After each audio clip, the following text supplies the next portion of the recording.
Bonjour à tous. Dans cette vidéo, on va procéder à la correction d'un DS de mathématiques sur les équations et les inéquations du premier degré niveau CAP. Donc ce devoir était constitué de 4 exercices et se concentrait majoritairement sur des équations. Donc le premier exercice, qui est un exercice très simple, aussi simple à tel point qu'on pouvait y répondre directement sans avoir forcément à mettre de justification, présentait un dessin. On a une balance, nous indiquait qu'une brique avait la même masse qu'une demi-brique plus 1 kg. Et il fallait trouver la masse d'une brique. Donc, on va faire la correction en faisant le raisonnement mathématique complet. Raisonnement mathématique qui consiste à définir x comme étant la masse d'une brique.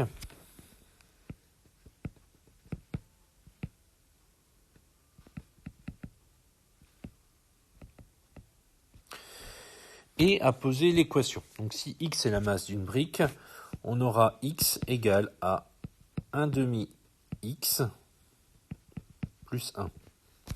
Pourquoi ? Tout simplement parce que ce x, c'est la masse de la brique, 1 demi de x, c'est la masse d'une demi-brique, et le 1, c'est pour le 1 kg qu'on a ici.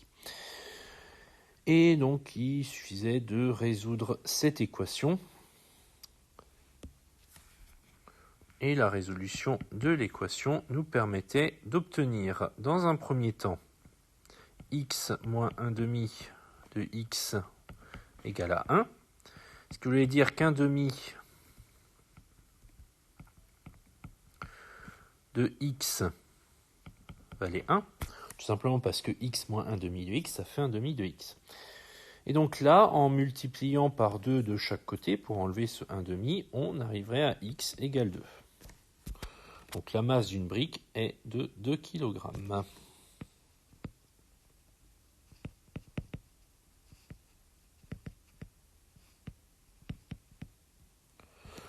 Tout simplement. On va savoir que cet exercice ne demandait aucune justification, donc simplement en regardant bien l'équilibre et en réfléchissant un petit peu, vous pouviez donner directement la réponse. Ensuite, l'exercice 2, on avait la résolution d'équations à faire. Donc je vais vous les proposer ici. Voilà les 3 résolutions d'équations. Donc dans la première ici, on démarre, on fait passer ce 8 de l'autre côté, il devient moins 8. Ensuite on calcule, on aura donc 5x égale 5. On divise par 5 de chaque côté pour obtenir x égale 1. Dans la deuxième ici, on fait passer le moins 3x. À droite, ça devient un plus 3x. Ensuite, on additionne 18x plus 3x, ça fait 21x. Et ensuite, le 21, on le fait passer de l'autre côté, ce qui nous donnera du 7 sur 21 qu'on retrouve ici. Et 7 sur 21, on le simplifie en 1 tiers. Pour la dernière, on fait passer le plus 2 à droite, qui devient un moins 2 ici, et le x qui est à gauche qui est à droite passe à gauche et devient moins x. Donc 3x moins x, ça donnera 2x, et moins 11, moins 2 donnera moins 13. Ensuite, ce 2 passe en dessous, ça donnera du moins 13 sur 2, et moins 13 sur 2, ça donne moins 6,5. Donc voilà pour ces résolutions qui ne doivent pas poser de problème si vous avez bossé le chapitre et que vous avez bien tout compris. Si ce n'est pas le cas, il ne faut pas hésiter à s'entraîner, il n'y a pas de secret pour réussir les équations, ça passe par un entraînement. Donc on va maintenant passer à l'exercice 3 qui était le premier petit problème. Alors il était relativement facile. On vous disait au 1er janvier 1999, sur 90 employés d'une entreprise, il y a 4 fois plus d'hommes que de femmes. On se propose de déterminer le nombre d'hommes et le nombre de femmes. Donc on indiquait, on pose x le nombre de femmes, déterminer en fonction de x le nombre d'hommes. Donc là, 4 fois plus d'hommes que de femmes. S'il y a x femmes, 4 fois plus d'hommes, ça veut dire qu'il y a 4 fois plus d'hommes que de femmes. Donc 4 fois x. Tout simplement. Question 2, écrire une équation afin de résoudre ce problème. Eh bien là, on a 90 employés en tout. Il y a des hommes, il y a des femmes. Il n'y a rien d'autre. Donc le nombre de femmes x plus le nombre d'hommes 4x donnera le nombre total 90. Résoudre cette équation, là, x plus 4x, ça donne 5x. 5x égale 90. Ça va nous donner x égale 18. Puisqu'en divisant 90 par 5, on trouve 18. En déduire le nombre d'hommes et de femmes dans cette entreprise, là, c'est simplement conclure par rapport au résultat qu'on a trouvé, sachant que x c'est le nombre de femmes et que 4 fois x, ça sera le nombre d'hommes. Donc là, il suffit simplement de mettre une phrase de conclusion pour présenter notre résultat. Donc il y a donc 18 femmes et 72 hommes dans cette entreprise.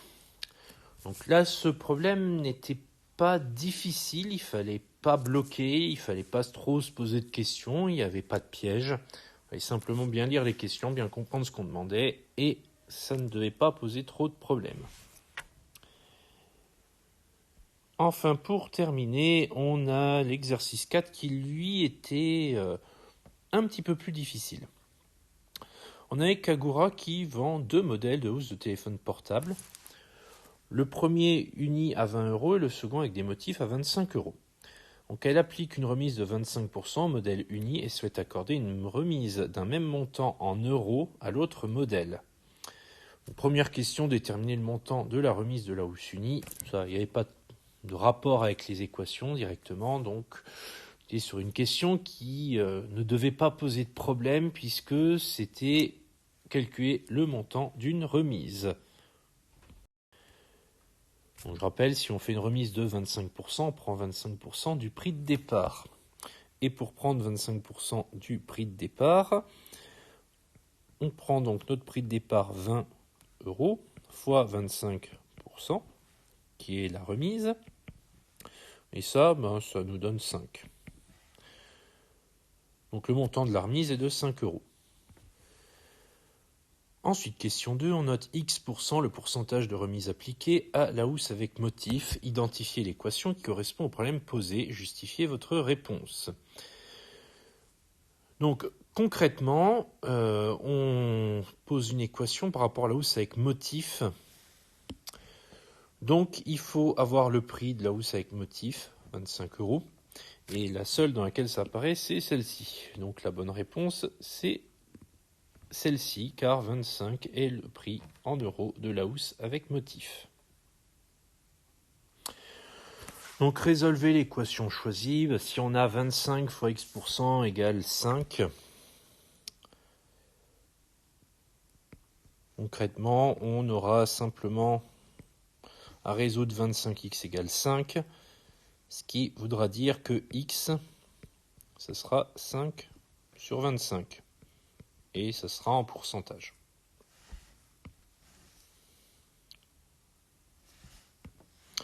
Et si on va un peu plus loin,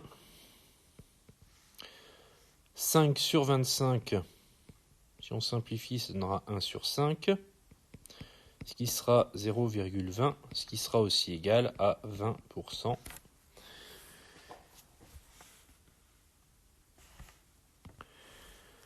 Donc voilà, là si vous arriviez déjà à cette question 3 et à trouver 20% par le calcul, vous aviez fait une grosse partie du boulot. Question 4 et 5, c'était plus de l'énigme, surtout la 4, puisqu'on avait une hypothèse qui était assez délicate à gérer. Donc on nous disait 25% de 20 € est égal à 20% de 25 €. Alors au passage, rien qu'avec ce début de phrase ici, on avait la réponse à la question précédente. Alors de la même façon, 22% de 30 € est-il égal à 30% de 22 €? Il fallait simplement calculer 22% de 30 € et 30% de 22 €.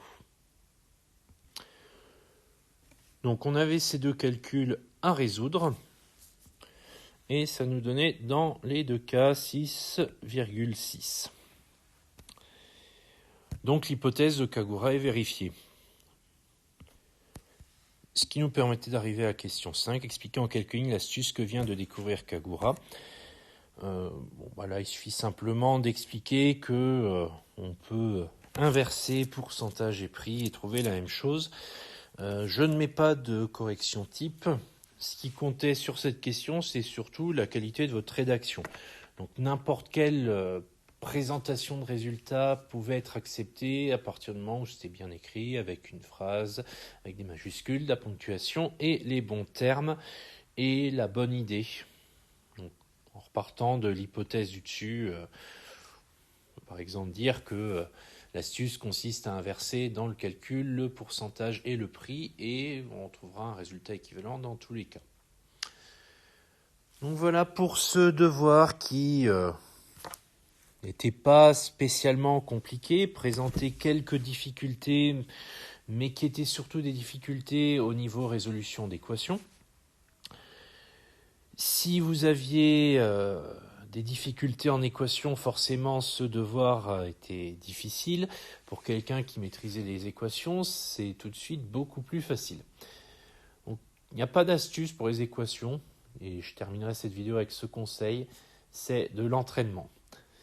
Les équations, vous les maîtriserez en refaisant encore et encore jusqu'à réussir à les faire sans réfléchir et sans hésiter. L'énorme avantage des équations, c'est que la méthode est toujours la même. On fait toujours la même chose. Donc, à partir du moment une fois que c'est compris, il n'y aura plus de problème. Donc, ça conclut la vidéo. Si vous avez des questions, n'hésitez pas à me les poser. J'y répondrai avec plaisir et je vous dis à bientôt.